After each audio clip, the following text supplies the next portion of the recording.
आज 5वां क्लास के आप बच्चों को मैं हिंदी व्याकरण पढ़ाने जा रहा हूँ। इसके पहले भी आप लोगों को हम व्याकरण के बारे में कुछ बताए थे और आपको हम डाउनलोड कर आप लोगों के लिए भेजे थे।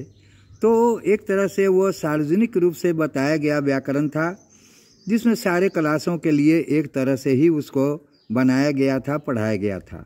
लेकिन आज मैं आप लोगों के वर्गानुसार आपके पाठ्य पुस्तक के आधार पर व्याकरण पढ़ाने जा रहा हूँ।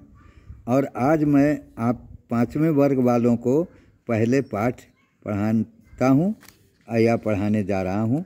आप लोग ध्यान से सुने, देखें और समझने का प्रयत्न करें।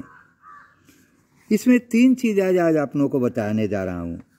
भाषा, लैंग्वेज, बोली, स्क्रिप्ट और व्याकरण एंड ग्रामर। तो लैंग्वेज, स्क्रिप्ट एंड ग्रामर, भाषा, बोली और व्याकरण, इन 3 चीज़ों के बारे में आप लोगों को आज मैं बता रहा हूँ।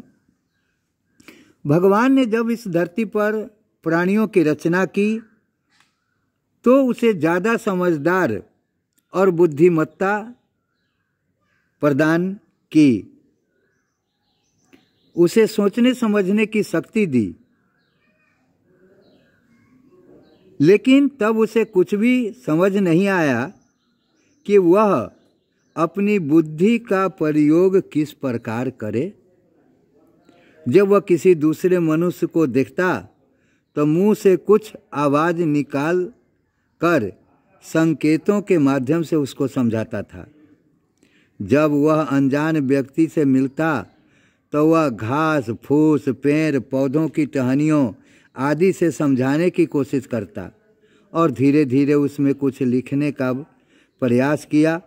यह उसकी स्वाभाविक प्रवृत्ति थी, क्योंकि ईश्वर ने उसे समझदार और बुद्धिमान बनाया था।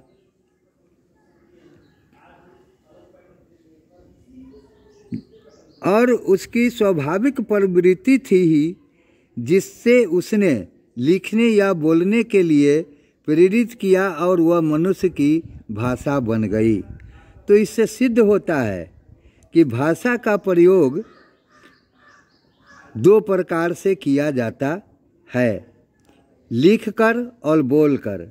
इस तरह धीरे धीरे भाषा बनती गई और मनुष्य के भावों और विचारों का आदान प्रदान होता चला गया।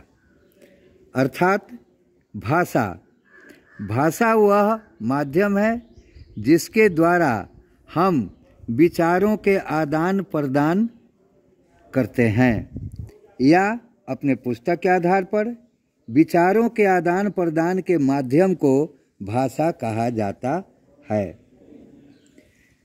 तो हम पहले ही बताए कि भाषा के 2 रूप होते हैं, लिखित पढ़ना और लिखना, मौखिक बोलना और सुनना। सबसे पहले आते हैं लिखित भाषा। जब हम भाषा का प्रयोग लिखित रूप में करते हैं, लिखने में करते हैं, जिसमें लिपि का प्रयोग किया जाता है, तो उसे हम लिखित भाषा कहते हैं।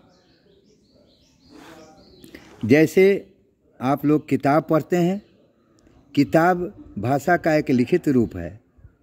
समाचार पत्र पढ़ते हैं, वो भी भाषा का एक लिखित ही रूप है, जिसमें लिखा होता है और आप सभी लोग, हम लोग पढ़ते हैं।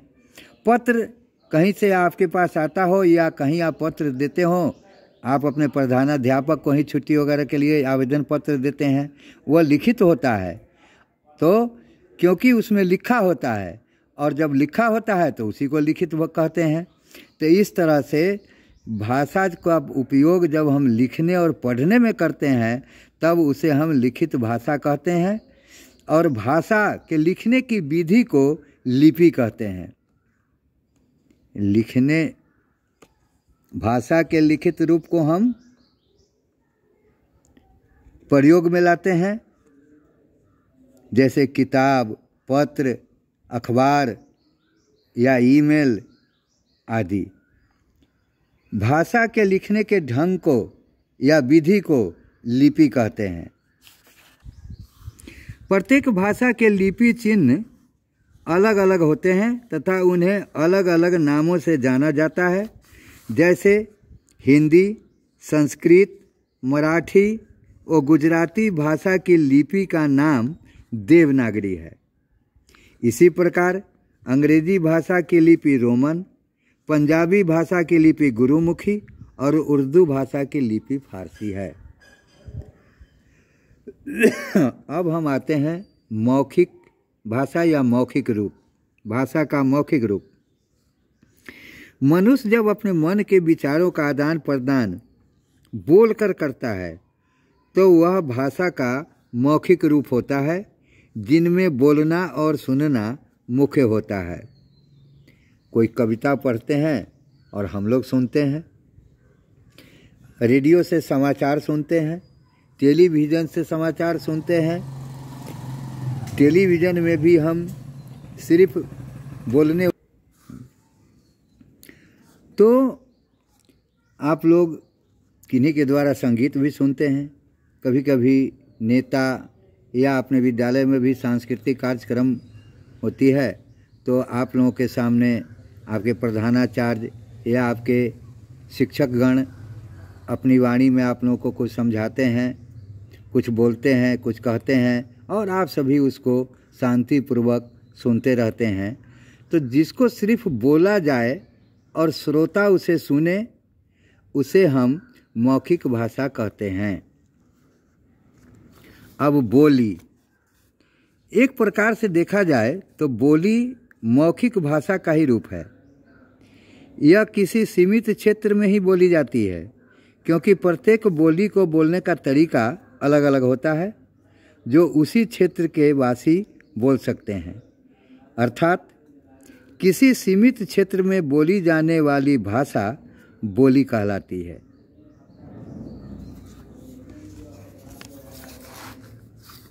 भारत में पहले केवल 18 भाषाओं का ही लिखित रूप मिलता था, लेकिन अब 22 भाषाएं प्रचलित हैं, जिनमें असमिया, बंगला, बोडो, डोगरी, गुजराती, कन्नड़, हिंदी, कश्मीरी, कोंकणी, मैथिली, मलयालम, मणिपुरी, मराठी, नेपाली, उड़िया, पंजाबी, संस्कृत, संथाली, सिंधी, तमिल, तेलुगु और उर्दू आदि।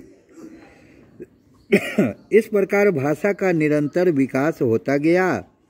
तब लोगों ने यह महसूस किया कि यदि सबकी भाषा एक सी होती तो हमें भारत के विभिन्न प्रांतों के लोगों से अपने विचार व्यक्त करने में आसानी होती।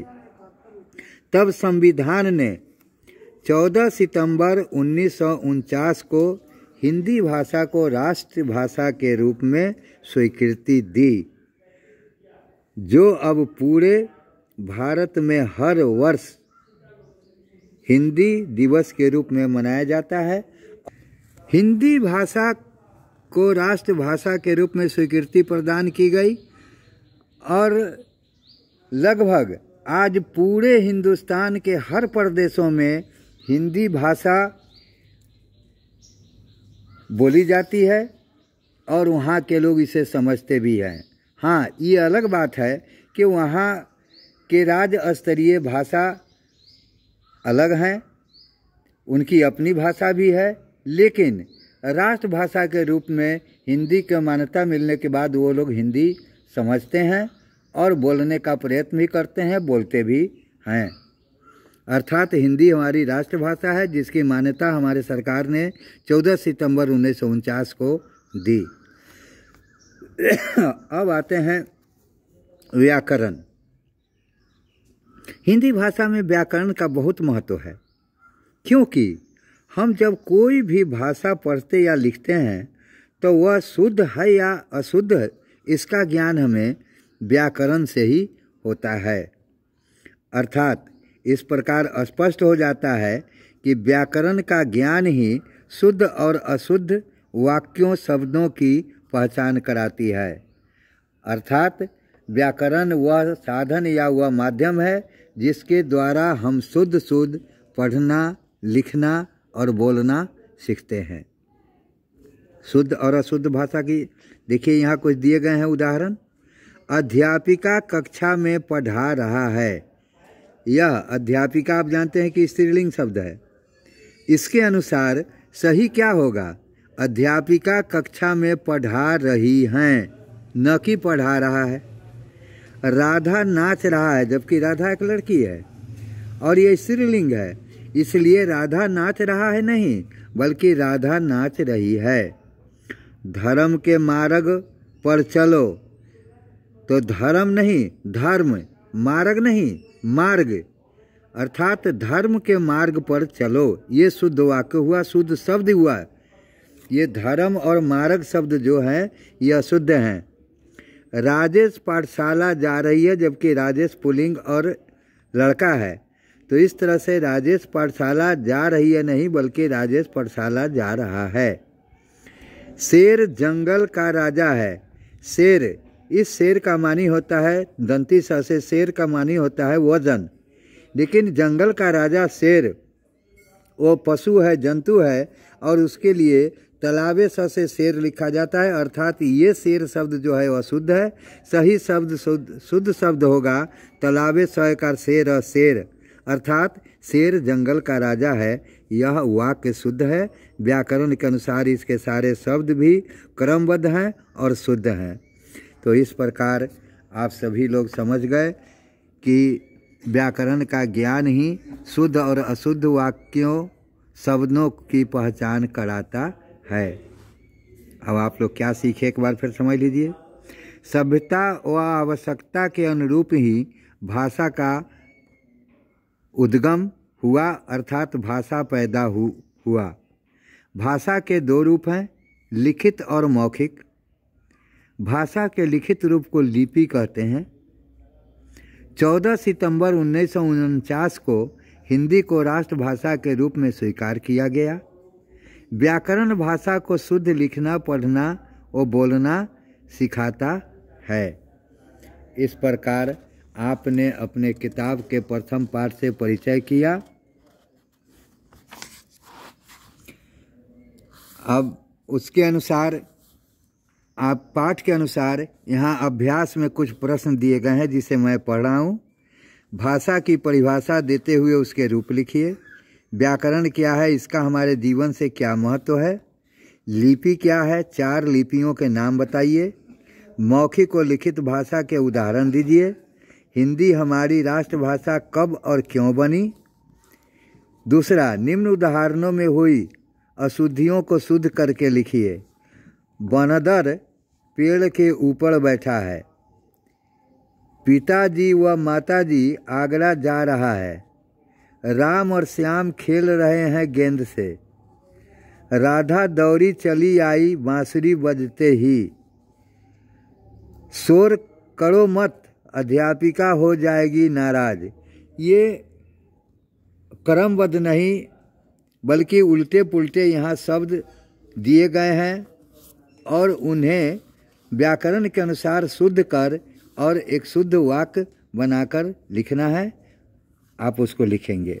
सही जोड़े लगाना है कि संस्कृत भाषा की लिपि कौन सी है, अंग्रेजी भाषा की लिपि कौन सी है, पंजाबी भाषा की लिपि क्या है, उर्दू भाषा की लिपि क्या है और भाषा किसे कहते हैं, इनके अनुसार आप इसका सही जोड़ा लगाएंगे। चौथा है सही विकल्प चुनकर रिक्त स्थानों को भरिए। आगे में आपको दिया गया है भाषण देना भाषा का रूप है। श्रवण की मौखिक, इन दोनों में से जो सही हो उसमें से चुनकर खाली जगहों को भरना है। तो इन तमाम जगहों में आगे दिए हुए विकल्पों में से चुनकर जो सही विकल्प हो खाली जगह में भरकर इसको पूरा करना है। इस प्रकार मैं उम्मीद करता हूँ कि आप लोगों को जो कुछ भी हमने पढ़ाया है, समझाया है, उसे पढ़ते हुए समझते हुए प्रयत्न करेंगे कि अभ्यास के सारे प्रश्नों को आप बनाने का प्रयत्न करेंगे। अगर इसमें आप लोगों से कहीं कोई त्रुटि हो जाए तो फिर आगे मैं आप लोगों को इन सारे प्रश्नों का उत्तर भी लिखकर आप लोगों को मैं भेजूंगा आपके ऑनलाइन पढ़ाई के अंदर आपके व्हाट्सएप पर जाएगा, उससे आप मिलान करके देखेंगे कि आप लोगों ने कितना शुद्ध और कितना अशुद्ध लिखा है। तो लेकिन मैं पूरी उम्मीद करता हूं कि आप लोग अगर सही ढंग से हमारी बातों को सुनेंगे और दिए हुए बताए हुए चीज़ों को पढ़िएगा तो हमारी आवश्यकता शायद आप लोगों को न पड़े, आप लोग स्वयं ही इन सारे प्रश्नों को हल कर लेंगे। इसी उम्मीद के साथ मैं अपने वक्तव्यों को विराम देता हूं। अब नीचे कुछ विशेष गतिविधि दिया गया है। अपने क्षेत्र के आसपास की 2 बोलियों के नाम लिखिए, उनके खान पान रीति रिवाज के बारे में चित्र सहित लिखिए।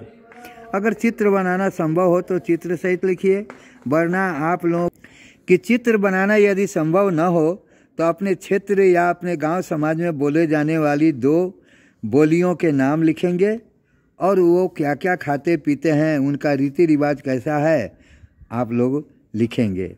बर्तनी संबंधी 10 अशुद्ध शब्द लिखकर उनके शुद्ध रूप लिखिए।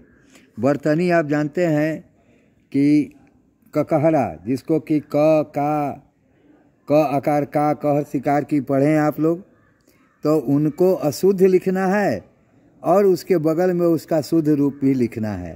तो ये आपके अपने गतिविधियां हैं, इसे अगर करना चाहेंगे तो इसको भी कर लेंगे। और इसी के साथ मैं आपके पाठ को बंद करता हूं। फिर मिलूँगा। धन्यवाद, थैंक यू, शुक्रिया।